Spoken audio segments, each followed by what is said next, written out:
We are leaving the European Union for no good reason.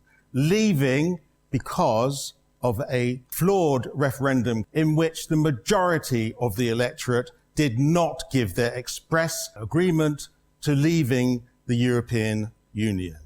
A referendum in which many people who were directly affected by the outcome were denied a vote.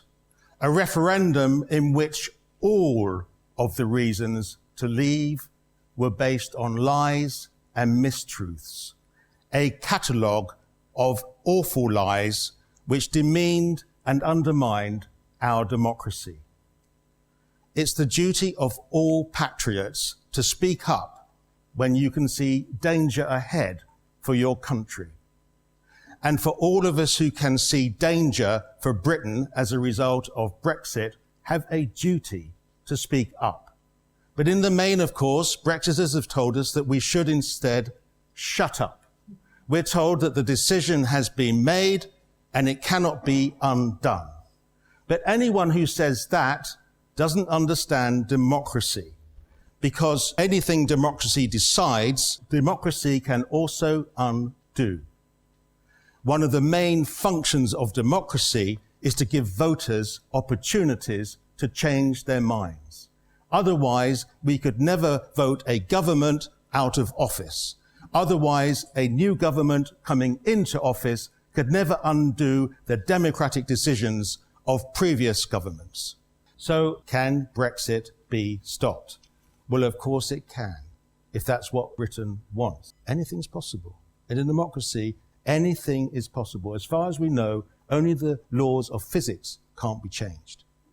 A lot of people voted leave because they thought that their lives would be better if only we didn't have so many foreigners here and if only we didn't belong to the EU. Well, EU migrants in Britain represent just 5% of our population. That is hardly mass immigration, and the vast majority of them are in gainful employment, making a massive contribution to our treasury. And the EU is not the cause of our problems. The problem in Britain today is that we have poor areas of the country, people using food banks, people who are underemployed or zero-hour contracts, who are not having a decent life.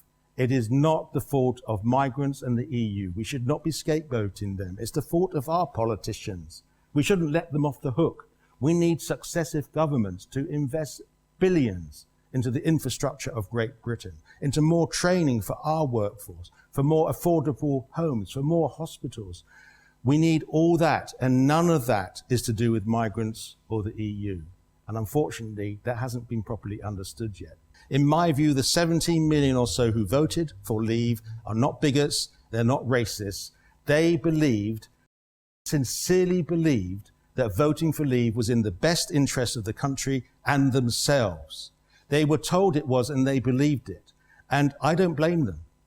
I don't blame them. I blame the politicians who told the lies and not the people who bought them. The EU referendum campaign was flawed. The country was misled.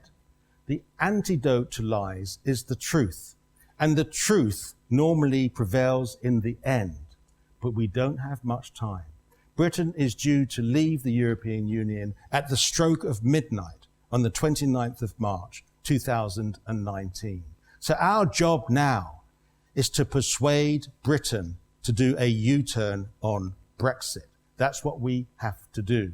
And if we can do that and Britain changes its mind about Brexit, that will be the democratic process. That will be the new will of the people. Because in a true democracy, voters are allowed to change their minds. Thank you.